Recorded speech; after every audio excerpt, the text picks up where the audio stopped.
जरा आज आपण नात्यांबद्दल बोलूया. म्हणजे आपल्या घरातली नाती सगळी, आत्या, काका, मामा, मावशी त्याबद्दल. कारण पूर्वी कसं सगळी नाती होती. आता म्हणजे आहेत सुद्धा. आत्तापर्यंत तरी आहेत. पण आता याच्या पुढच्या पिढीला तशी नाती भेटतील की नाही भेटतील हे आपल्याला ठाऊक नाही. कारण प्रत्येकाच्या घरामध्ये बघितलं गेलं तर प्रत्येकाच्या घरामध्ये एक मूल आहे सध्या तरी. एक मूल आहे प्रत्येकाच्या घरामध्ये. ह्या आजकालच्या धगाधगीच्या जीवनामध्ये अशी मुलं पाळू शकत नाहीत किंवा पाळण्यासाठी त्रास होतो. कारण आपल्याला जोडप्याला सगळ्याला कामाला जावं लागतं. त्यामुळे त्यांचं लालन-पालन कोण करणार? किंवा त्याचं आजकालच्या ह्या खर्चामध्ये, महागाईच्या टायमामध्ये त्या मुलांचं खर्च पाणी भरपूर असल्यामुळे म्हणजे शाळेपासून सगळाच खर्च आहे त्यांचा. हॉस्पिटलसुद्धा पकडला तरी खर्च किती होतो? हॉस्पिटलचा खर्चसुद्धा काही कमी नाही आहे. शाळेचा खर्च बघा, शाळेचा खर्च पण भरपूर आहे. पण तसं पूर्वी नव्हतं बघा.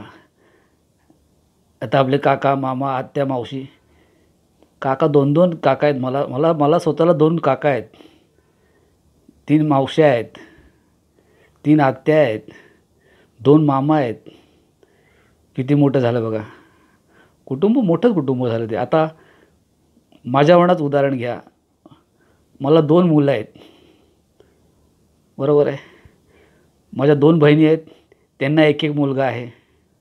माझा एक भाऊ आहे छोटा, त्याला एक मुलगा आहे. म्हणजे आता हे 4 भावंडं झाली. पण ह्यांना राखी बांधणारे कोणच नाही बघा. राखी बांधणारं कोण नाही. म्हणजे नाती कशी आता कमी होत चालली असं बोललो मी. कमी होत चालली. कारण आता मावशी नाही, त्यांची मावशी होणार नाही, कोण आत्या होणार नाही, कोण त्यांना मामा बोलणारं नाही, कोण काका बोलणारं आहे. ते दोघं मुलं एकमेकाला थोडंसं, त्यांची मुलं झाली तर त्यांना काका बोलतीलच. पण त्यांना नाती नाहीत ना, पुढची नाती नाहीत. म्हणजे अशी नाती आपली कमी होत चालली आहेत असं बोलायचं मला. म्हणजे मी बघितलं प्रत्येकाच्या घरामध्ये 1-1, 2-2 मुलंच आहेत. कुणाला 2, कुणाला 1, कुणाला 2, कुणाला 1. त्याच्यामुळे नाती कमी होत चालली आहेत. जशी काही पक्षी कमी होत चालले आहेत. सध्या तरी पक्षी कमी होत चालले आहेत. पक्ष्यांबद्दल आपण बोलूयाच. तो विषय आहे माझ्याकडे. आपण तो बोलूया, त्याच्याबद्दलसुद्धा बोलूया. थोडक्यात बोललो मी की नाती आता आपली कमी होत चालली आहेत. जी आहेत आत्ता सध्या जी आहेत नाती ती टिकवा. त्यांच्याशी चांगलं वागा, चांगलं राहा. छोटं मोठं करू नका. आणि छोटं मोठं म्हणजे कशामुळे होतं? पैशामुळे छोटं मोठं होतं.